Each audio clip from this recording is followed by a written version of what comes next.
Alright, we are here with the hopefully dream team to take on the remaining missions that exist for this new support memory boost.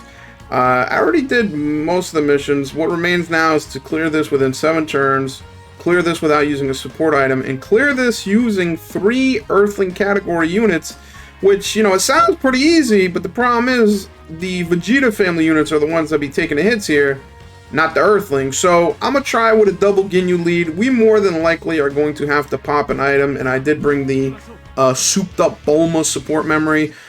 So we got a lot of things going for us. You know, if we get lucky here and we stun Bulma, we live in large, we live in very large. We got Jackie Chun who can stun. We got AGL Kid Vegeta who can stun.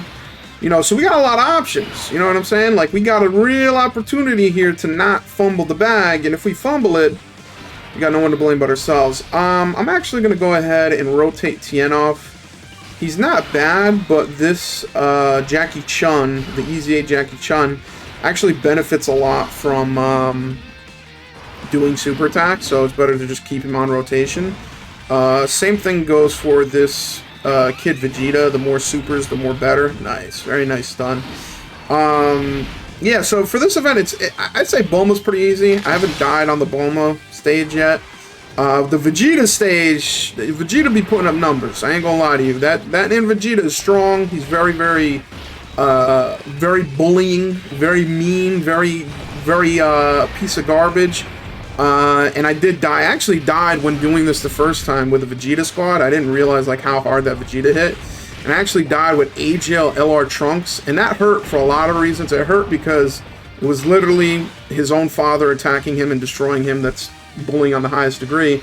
And another reason why that hurt so much is because I was not able to get that AGL LR Trunks to be easy aid, because I made the mistake of being a normie last year. I was looking for a job, I was busy, I couldn't play the game every day. And what ended up happening is that I actually missed that AGL LR Trunks easy A, and it has not come back yet. And the way that the game works with Portal Memories is that they still have this antiquated system where if the event does not come back at least twice, it'll never be in the Portal Memory. So for example, like those old Arale events don't exist in the Portal Memories because they only appeared once. And the same thing with this AGL LR Trunks is that because that event came once and never came back again, you can't make it up. So it's been literally, I think it's been a year or more where I've just been down bad trying to get my boy Trunks easy aid, and I can't do it. Like that gotta change. They really should update that, and they really should make a change where if an event comes out, as soon as the event comes out, it doesn't matter, it's out, it'll go in the Portal Memories. Once it's gone, Portal Memories. That's the whole point of the event. That's the whole point of the Portal Memories is that, okay, you missed the event, you don't want to wait, you pay the keys, and then you do the Portal Memories. But for some reason, they do this stupid rule where it has to appear twice for some reason. That honestly, I honestly don't know why they do that. Like, it really makes no sense. Like, even from like a practical perspective, it should just be, it appears once, it's in the Portal Memories. It should be that simple, but it is what it is. Unfortunately for me, I'm gonna have to make do with regular LR Trunks. I am going to try to get him to Easy A whenever that event comes back, but it ain't now. And if it is now, and it's here right now, then I apologize. But at the same time, you gotta understand, I don't know how to read. Reading's very difficult, reading's very hard, and I also don't like doing it. So you take all those things and all those factors and combine them together, and you get to the point where it's totally not my fault. Beautiful.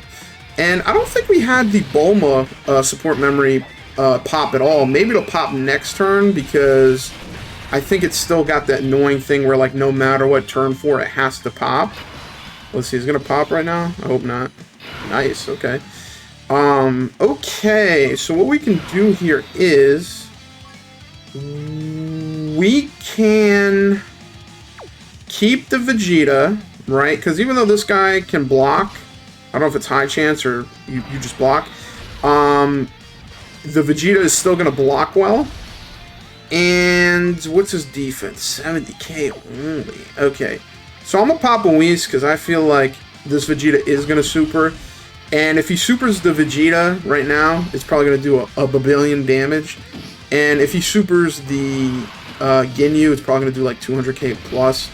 Might as well pop the Whis. It is what it is. I already got the support memory in here anyway, so I kind of gave up on doing this without, oh, okay, we got a stun. I'm an idiot. I'm a dummy. I'm a complete and utter moron. Why would I do that? I should have known he would have stunned, and I should have known that I wouldn't need this. Okay, alright, I'm an idiot. So let's see. Maybe that Whis is completely unnecessary. I mean, it kind of is, because now this turn and next turn, we're not going to have to deal with anything. But damn, I did not get that lucky last time, I'll tell you that much.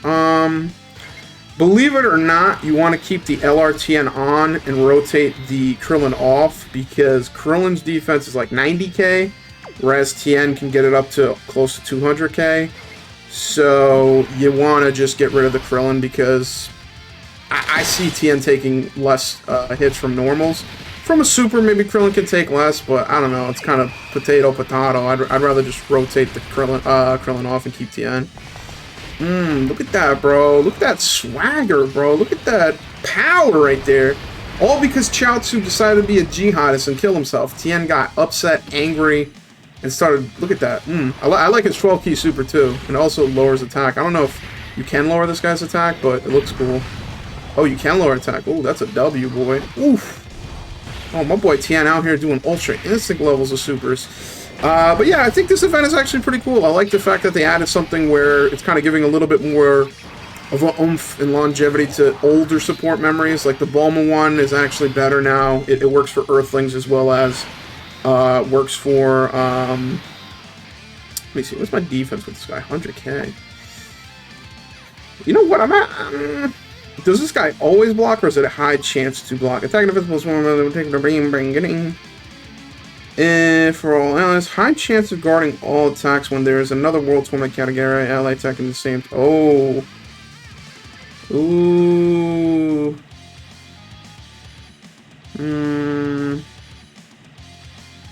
Uh-oh. This guy ain't gonna block because there is no Turtle School ally. Okay, so we actually do gotta do that, and then after we do that, we gotta do that. Now, what are the chances that at 450,000 HP we die here? Let's say, assuming we take a 200k super, 100k, 100k. I don't know. I feel like it's unnecessary to use the Whis, but I'm telling you, I've seen some big damage come from this bully Vegeta, so I'm going to go ahead and go to Pussy route. I'm going to go to Pussy-O route, and I'm going to do it. So let's see how much damage this does with a Whis, by the way. Yeah. Okay, that was the right thing to do, because if without the Whis, your boy would have been deceased. It's that simple. So, as annoying as it is to pop the Whis and use it over and over, you kind of have to. I think, looking back on this now, I think I should, if I succeed here and I don't bother doing this again, what I would do is I would swap the LR Krillin for LR Master Roshi, and then when you have LR Master Roshi with this guy, you guarantee the blocks with him, and then you also have the Phi Master Roshi, who's going to be able to do work anyway. So yeah, that's a way better team. I should have done that. Hindsight 2020, but it is what it is. What can you do? What can you do? You can only do so much. Alright, cool. So, there you go. I mean, that's about it for this mission. I actually took a little break after lunch, played some of this Dokkan, and then, I'm not gonna lie, bro, this event sucked me in. I'm not gonna sit here and pretend like lunch break wasn't a little bit longer today, but here's the thing. Here's the reason why I can justify that, right? There's two reasons. Reason number one is I worked on call yesterday, and yesterday was Sunday. Now, I'm working on a Sunday. I worked a good 4 hours, right? So really, I'm owed that time. My time was robbed, so really I owe that. And then not only that, but right now, the thing that I'm working on, the last thing, really, bro, this Vegeta really sitting there with 1 HP. Are you kidding me, bro? Get out of here, bro. Shove off.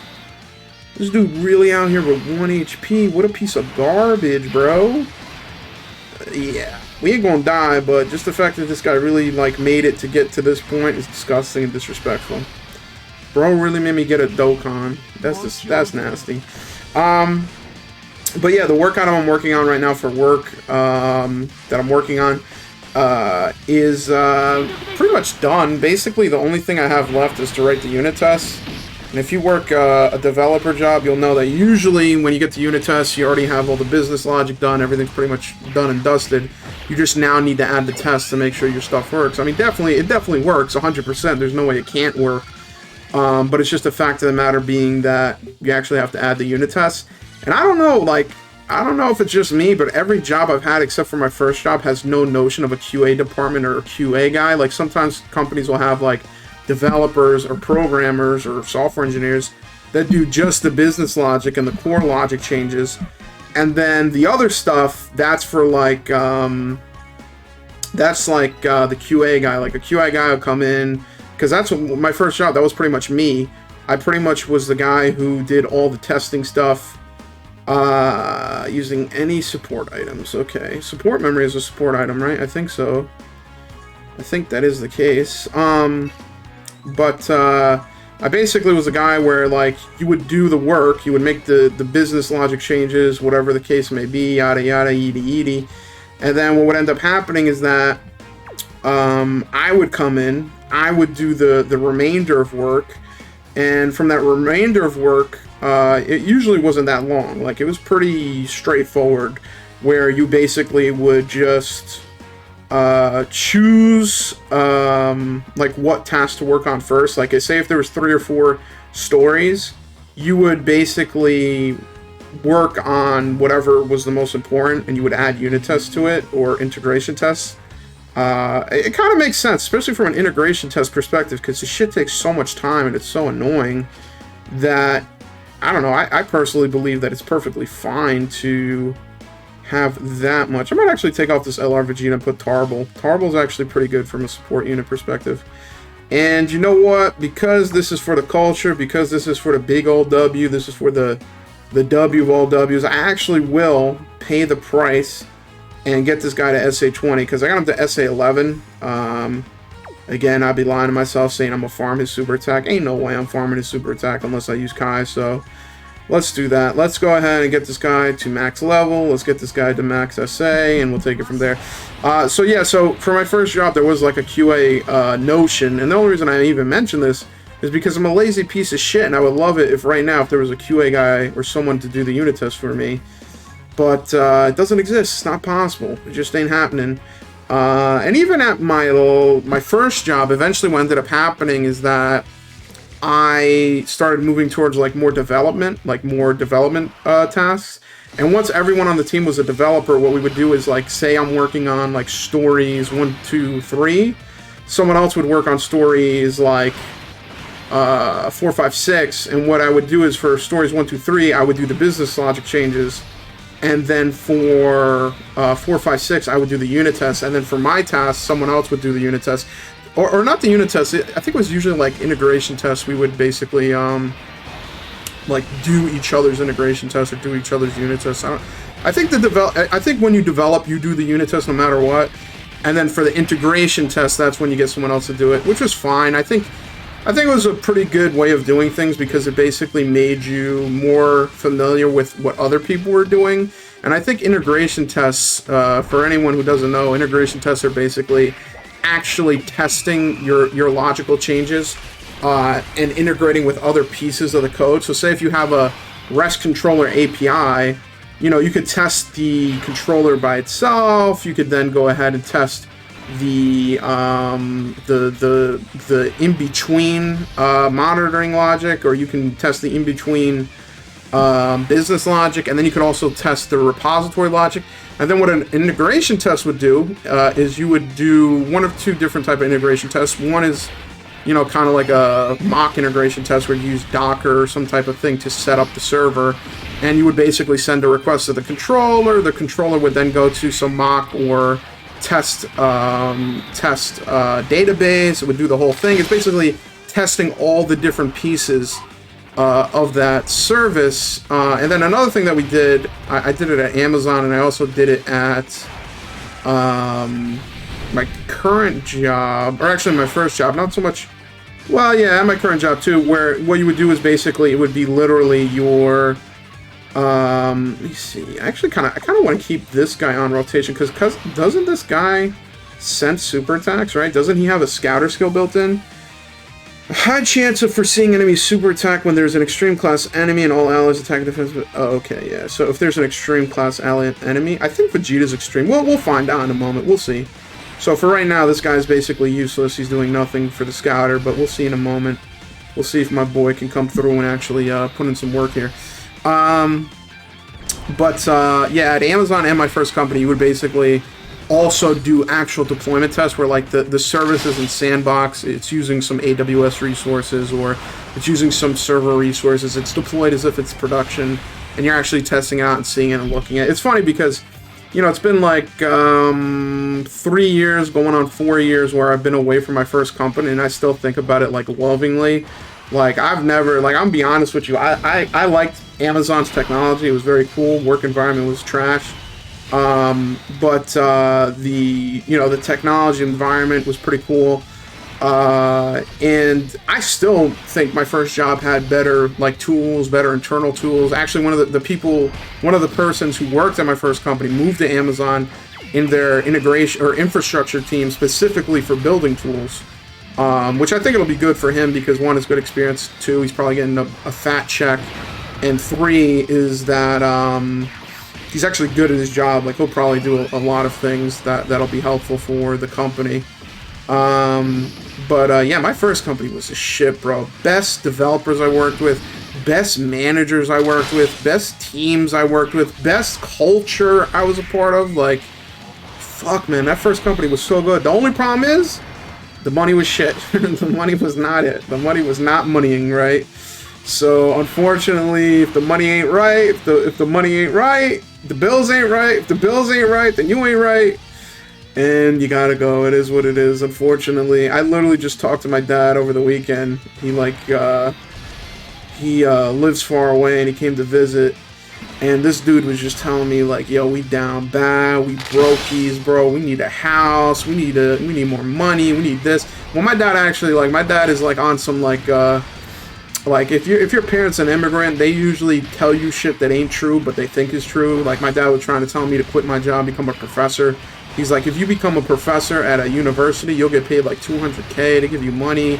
You have 3 months off. And I'm like, yo, like that's not how it works. Like it takes years and years. And like literally at my last university, there was like I remember one time the salaries for the professors got leaked, and the highest paid was like $140K, and that was for someone who used to work at NASA. Like they had to give him that money. They had to give him that bread because dude was like so grossly overemployed and like so grossly over like qualified where basically you needed to give him that money.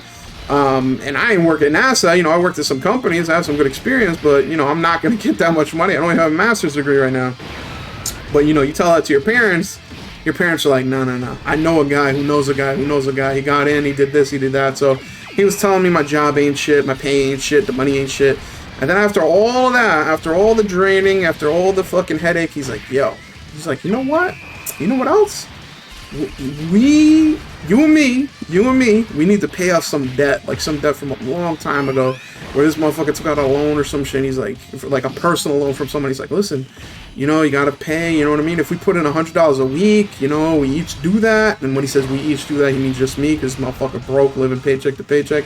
We each do that. You know what I mean? Like 6 months, less than a year, we pay that shit off. And like, it's funny because I swear to God, I recently got like my tax return, and I got some money from my job because of some like PTO changes where we got like some money bonus. And I was thinking to myself, I'm like, damn, bro, like usually, you know what I mean, I'm not used to my bank account being this fat, you know what I mean? Like I was feeling like something was off. I was feeling like something was a little bit sussy. And lo and behold, there's the answer to your questions, ladies and gentlemen. That it was something off. It was something sussy. It was the fact that I falsely believed that there wasn't some debt that I didn't know about that needed to get paid. So, you know, that extra bit of money that came to me, I'll probably try to put it to the side, save it, and, you know, bail my dad out one more time, because for some reason, I don't know why, it doesn't matter how hard I try, like, I'll literally tell this motherfucker to do, like, the most basic, like, when I say basic, I mean, like, literally baby basic, good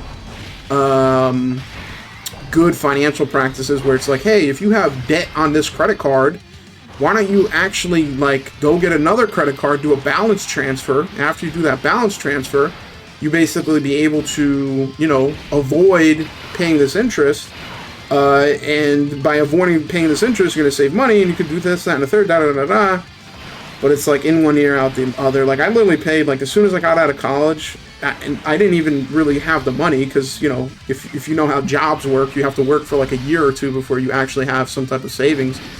But like literally as soon as I graduated, there was literally an emergency debt that had to be paid. It was like $7,000 or $8,000. I paid like $3 or $4 grand, which is a lot when you literally did not get your first paycheck yet. And then after that, you know, I tried to help my dad out with his credit card debt, do a balance transfer, paid off over the course of 2 years. Of course, dude figured out how to find another credit card and go back into that, so I'm not gonna even bother now. It's just the point, you know, like just when you think you free, just when you think you're about to walk outside the prison doors, that gate opens up and you see another level of prison. You say, hold up, what's going on here? It's like, you know, actually, your sentence has been extended. You know, we found some things that ain't looking too right. It ain't looking too good. It ain't looking like it's supposed to be looking. So that's unfortunately the case for me. So now, what mission do I have left? Within 7 turns. How the hell? Clear stage. I bet you could probably do that with a nuking item. Maybe that's the only way. That's the only way I would think of doing it. I think that's pretty much it for me for now. I think I'll end it here, but I'll probably try to do this event one more time with like a nuking item or something. Maybe get the Deborah item and get your boy out here to do a nuke or something or other. We'll see what happens, but for now I'm going to end the pain and suffering that is me complaining, and I will enjoy the missions that I have succeeded so far.